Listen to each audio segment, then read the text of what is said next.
ಯುಗಾದಿ ಬಳಿಕ ಇದೀಗ ಚಿನ್ನ ಮತ್ತು ಬೆಳ್ಳಿ ಪ್ರಿಯರಿಗೆ ಗುಡ್ ನ್ಯೂಸ್ ಸಿಕ್ಕಿದೆ. ಬೆಲೆ ಇಳಿಕೆ ಆಭರಣ ಪ್ರಿಯರಿಗೆ ಲಾಟರಿ ಹೊಡೆದಂತಾಗಿದೆ.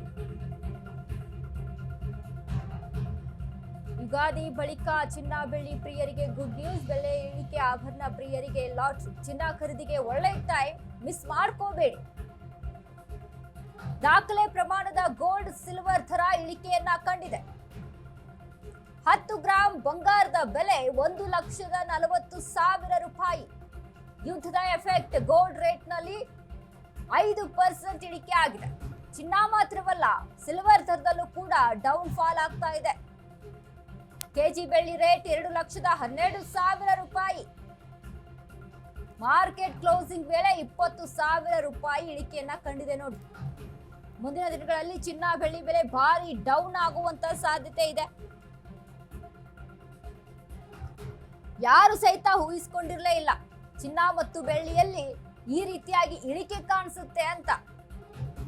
10 ಗ್ರಾಂ ಚಿನ್ನ 2 ಲಕ್ಷ ರೂಪಾಯಿ ಆಗ್ಬಿಡುತ್ತಪ್ಪ ಅನ್ನುವಂಥ ಭಯ ಒಂದ್ ಕಡೆ ಇತ್ತು. ಬೆಳ್ಳಿಯಲ್ಲಿ 3 ಲಕ್ಷ ರೂಪಾಯಿ ದಾಟ್ಬಿಡುತ್ತೆ ಅನ್ನುವಂಥ ಭಯ ಇತ್ತು ಕೆಜಿ ಬೆಳ್ಳಿಗೆ. ಈ ಹಿಂದೆನೂ ಕೂಡ ಗಮನಿಸಿದ್ವಿ, 4 ಲಕ್ಷ ರೂಪಾಯಿವರೆಗೂ ಕೆಜಿ ಬೆಳ್ಳಿಯ ಬೆಲೆ ಹೋಗಿತ್ತು. ಈ ಲೆವೆಲ್ಗೆ ಇದ್ದಂತ ಬೆಲೆ ದಿಢೀರಂತ ಕುಸಿತ ಕಾಣಿಸಿ ಯುದ್ಧದ ಎಫೆಕ್ಟ್ ಇಂದ ಮತ್ತೊಂದು ಚಿಂತೆ ಇತ್ತು. ಚಿನ್ನ ಮತ್ತು ಬೆಳ್ಳಿಯಲ್ಲಿ ಸತತವಾಗಿ ಏರಿಕೆ ಕಾಣಿಸುತ್ತೆ. ಇನ್ನು ಬೆಳ್ಳಿ ಮತ್ತು ಚಿನ್ನವನ್ನ ಕೊಂಡುಕೊಳ್ಳೋದು ಒಂದ್ ರೀತಿ ಕನಸಿನ ಮಾತು. ಮಿಡಲ್ ಕ್ಲಾಸ್ ಅವ್ರು ಹೇಗೆ ಒಂದು ಚಿನ್ನ ಮತ್ತು ಬೆಳ್ಳಿಯನ್ನ ಖರೀದಿ ಮಾಡ್ಬೇಕಪ್ಪ ಅನ್ನುವಂತ ಭಯ ಒಂದ್ ಕಡೆ ಕಾಡ್ತಾ ಇತ್ತು. ಬಟ್ ನೋಡಿ, ಇಲ್ಲಿ ಗ್ರಾಹಕರಿಗೆ ಖುಷಿ ಪಡುವಂತ ಸುದ್ದಿ, ಬಟ್ ಹೂಡಿಕೆದಾರರಿಗೆ ಸತತವಾಗಿ ಇಳಿಕೆ ಕಾಣಿಸ್ತಾ ಇದೆ. ಸೊ ಹಾಗಾಗಿ ಹೂಡಿಕೆದಾರರಿಗೆ ಒಂದ್ ಕಡೆ ಗೊಂದಲ, ಟೆನ್ಷನ್ನು. ಈಗ ಆಲ್ರೆಡಿ ಹೂಡಿಕೆ ಮಾಡಿದವರು ಸ್ವಲ್ಪ ಲಾಸ್ ಅನ್ನ ಅನುಭವಿಸಿರ್ತಾರೆ. ಬಟ್ ಗ್ರಾಹಕರಿಗೆ ಮಾತ್ರ ತುಂಬಾ ಒಳ್ಳೆ ಸುದ್ದಿ. ಯಾರೆಲ್ಲ ಚಿನ್ನ ಖರೀದಿ ಮಾಡ್ಕೋಬೇಕು, ಮದುವೆ ಮುಂಜಿಗಳಿಗೆ ಎಲ್ಲ ಪ್ಲಾನ್ ಅನ್ನ ರೂಪಿಸ್ಕೊಳ್ತಿರ್ತೀರಲ್ವಾ, ಈಗ ನೀವು ಪರ್ಚೇಸ್ ಮಾಡುವಂಥದ್ದು ಬೆಸ್ಟ್ ಟೈಮ್ ನೋಡಿ. ಕೆಜಿ ಬೆಳ್ಳಿ 2,12,000 ರೂಪಾಯಿ ಅಂತೆ. ಎಲ್ಲಿಗೆ ಹೋಗಿತ್ತು ಬೆಳ್ಳಿ ರೇಟು? 4 ಲಕ್ಷ ರೂಪಾಯಿವರೆಗೂ ಕೂಡ ಕೆಜಿ ಬೆಳ್ಳಿಗೆ ಹೋಗಿತ್ತು. ಸೊ ಇದನ್ನ ಗಮನದಲ್ಲಿ ಇಟ್ಕೊಂಡು ಇನ್ನೇನ್ ಬಿಡು, ಚಿನ್ನ ಮತ್ತು ಬೆಳ್ಳಿಯಲ್ಲಿ ಇಳಿಕೆ ಆಗೋದೇ ಇಲ್ಲ ಅನ್ನುವಂತ ಗೊಂದಲದಲ್ಲಿದ್ದಂತ ಜನರಿಗೆ ಒಂದ್ ರೀತಿಯಾಗಿ ಯುಗಾದಿ ಹಬ್ಬದ ಬಳಿಕ ಖುಷಿ ಸುದ್ದಿ ಸಿಕ್ಕಿರುವಂತದ್ದು. 1,40,000 ರೂಪಾಯಿ 10 ಗ್ರಾಂ 24 ಕ್ಯಾರೆಟ್ ಗೋಲ್ಡ್ ಅಲ್ಲಿ. ಚಿನ್ನ ಸತತವಾಗಿ ನೋಡಿ ಎಷ್ಟಿತ್ತು ಅಂದ್ರೆ 1,80,95 ಕೂಡ 10 ಗ್ರಾಂ ಚಿನ್ನಕ್ಕೆ ಹೋಗಿತ್ತು ರೇಟು. 2 ಲಕ್ಷ ದಾಟಿಬಿಡುತ್ತೆ ಅನ್ನುವಂಥ ಭಯ ಇತ್ತು. ಬಟ್ ಇಲ್ಲಿ ಸದ್ಯಕ್ಕೆ ಇರುವಂಥದ್ದು 1,40,000, 5% ಇಳಿಕೆ ಕಾಣಿಸಿದೆ ಚಿನ್ನದಲ್ಲಿ. ಯಾರೆಲ್ಲ ಖರೀದಿ ಮಾಡ್ಕೋಬೇಕಂತ ಇದ್ರಿ, ಏನೆಲ್ಲ ಪ್ಲಾನ್ ಅನ್ನ ರೂಪಿಸ್ಕೊಳ್ತಾ ಇದ್ರಿ, ಇದು ಬೆಸ್ಟ್ ಟೈಮ್ ನಿಮ್ಗೆ ಖರೀದಿ ಮಾಡೋದಕ್ಕೆ ಅಂತ ಹೇಳ್ಬೋದು. ಬೆಳ್ಳಿಯಲ್ಲಿ ಸಹಿತ 20,000 ಇಳಿಕೆ ಕಾಣಿಸಿದೆ. ಬಟ್ ಮಾರ್ಕೆಟ್ ಕ್ಲೋಸ್ ಆಗ್ಬಿಟ್ಟಿದೆ.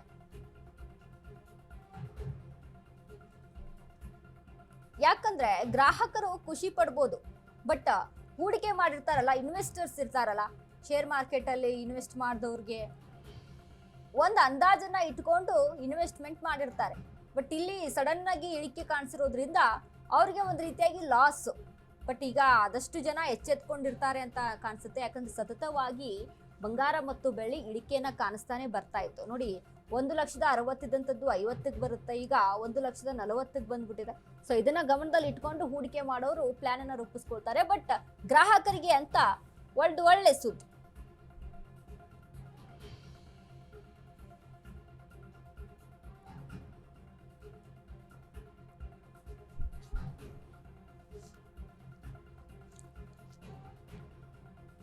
ಯುದ್ಧ ಶುರುವಾದಂತ ಸಂದರ್ಭದಲ್ಲಿ ಏನು ಅಮೆರಿಕ, ಇಸ್ರೇಲ್ ಮತ್ತು ಇರಾನ್ ಯುದ್ಧ ಸ್ಟಾರ್ಟ್ ಆದಂತ ಸಂದರ್ಭದಲ್ಲಿ ಚಿನ್ನ ಮತ್ತು ಬೆಳ್ಳಿ ಸತತವಾಗಿ ಒಂದೇ ಸಮನೆ ಏರಿಕೆ ಕಾಣಿಸ್ಬಿಡುತ್ತೆ.